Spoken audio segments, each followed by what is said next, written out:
And Alistair joins us now. Let me just start right off. What happened? Did you expect to be cut by the Strikeforce organization? Well, what happened was a cut, but it has a little bit of history. Before the cut, there was some communication about the date. I was promised personally by Scott that the second round of the Strikeforce GP was going to be held in October.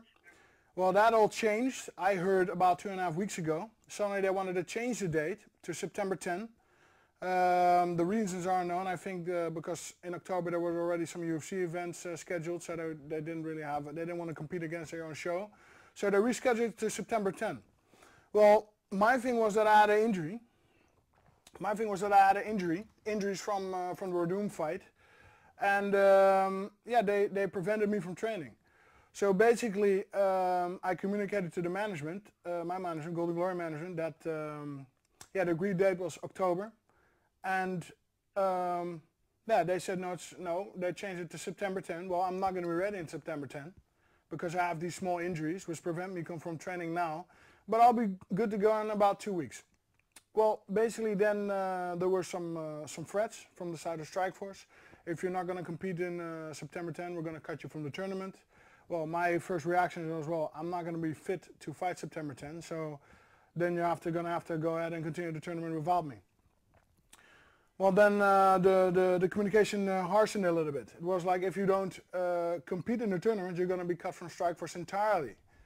So, and yeah, that was really like a threat. So I was, well, then go ahead and cut me. And yeah, they went along and cut me. Well, then for me, we had to gather, of course, evidence, because I had to know what was the injury really that bad that I couldn't compete September 10. So I went up to the doctor. My rib was still hurting a little bit, and he felt my rib, and he sent me to the hospital to make a scan, a picture, X-ray, and there it appeared that my rib was broken still. It was broken in a bad way, a bad fracture, which a normal rib fracture is like 4 to 6 weeks, but this was in a certain area which would cost me another month to rehabilitate.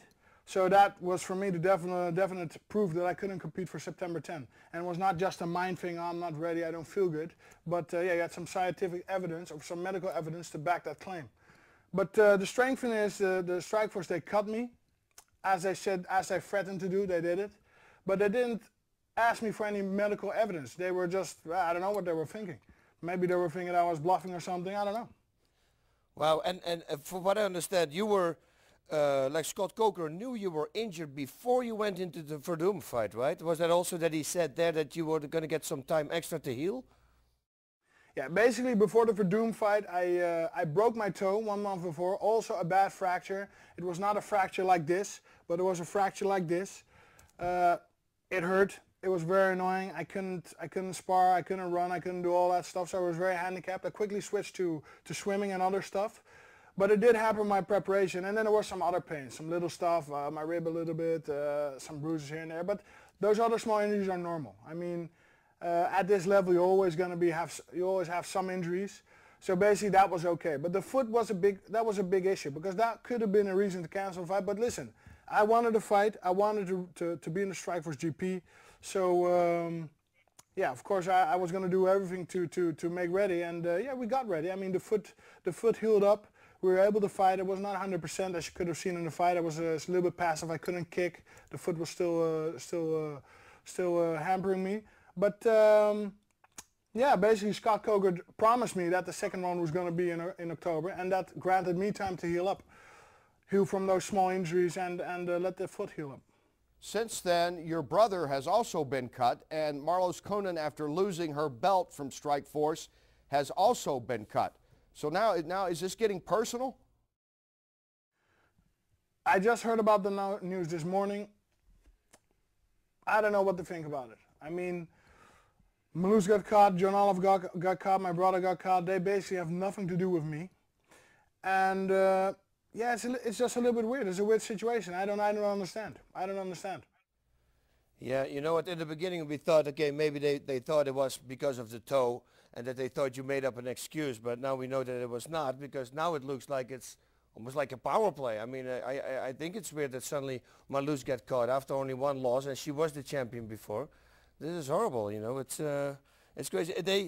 They said you used an injury for negotiation. That was the impression they had over here. But that was absolutely not true, right? Definitely not. Definitely not. The basic thing was there was no negotiation except for the date. That was the only communication going. Well, then the second thing what happened was Strikeforce found out that I only had one fight left on my contract. So they were like, hey, wait a minute. If Alistair wins this fight, he's going to be in the finals without a contract, which was for us would be the golden situation, because then you're in the final of a tournament without a contract. Well, there were some contract negotiations for an extension in Strikeforce, and basically what happened was there was a lot of terms in there which we could not live with. One was its exclusivity to fight for Strikeforce. Well, basically that would mean I had to leave, let K1 go. I had to let Green go, and yeah, even the possibility of fighting for the UFC. I mean, I'm always a guy looking up, looking further. And yeah, the UFC is where the top guys are. So that's my ultimate goal, to become UFC champion. But basically they wanted to keep me in Strikeforce, and yeah. Well, you have other options, of course. I think you got a United Glory event coming up. You've talked about boxing one of the Klitschko brothers. But you mentioned the UFC, and now, of course, they are owners of Strikeforce. Can you, will you, and do you want to get back in with them and work out something so that you can fight at the top level of the UFC and maybe get that belt? Well, listen, there's two people ranked currently above me and they're both in the UFC. So of course I want to go to the UFC. I mean, I want to fight the top competition. These guys are there, so of course it's not up to me. It's up to, does the UFC want me? I'm willing to go wherever the top guys are. Does the Strikeforce thing, though, do you think that will hamper you at all with the, you know, because they're tied in now with the UFC? With what happened with Strikeforce, does that hurt you with the UFC down the road, Alistair? Well, that I don't know. That is unclear to me. It's unclear where their priorities are, and if it's one entity or two. I don't exactly know if that's the case. But from what I understand is that they wanted to keep me in Strikeforce to build the Strikeforce brand. And yeah, for me, of course, I want to go where the top guys are, and that is UFC. And UFC is what I'm interested in, but also, of course, I like K1 and I like Dream. So, but basically what I understand is that the contract for my next contract, Strikeforce contract, is what they couldn't work out, and after that I was released. After that I was cut from my last fight in Strikeforce. Alistair, thanks for your time. Best wishes. I know we'll be seeing you fight somewhere soon. Best wishes. Heal up, and thanks for being with us. You're welcome, anytime. All right, thanks, Alistair. Take care, guys. Check out entire fighter interviews and exclusive unaired footage at www.hd.net in the blog section. Don't miss the hottest mixed martial arts show on TV, Inside MMA, every Friday night, only on HDNet. Don't miss Inside MMA and HDNet fights every Friday night, only on HDNet. Call your cable or satellite provider today and demand HDNet. For more info, go to hdnetfights.com.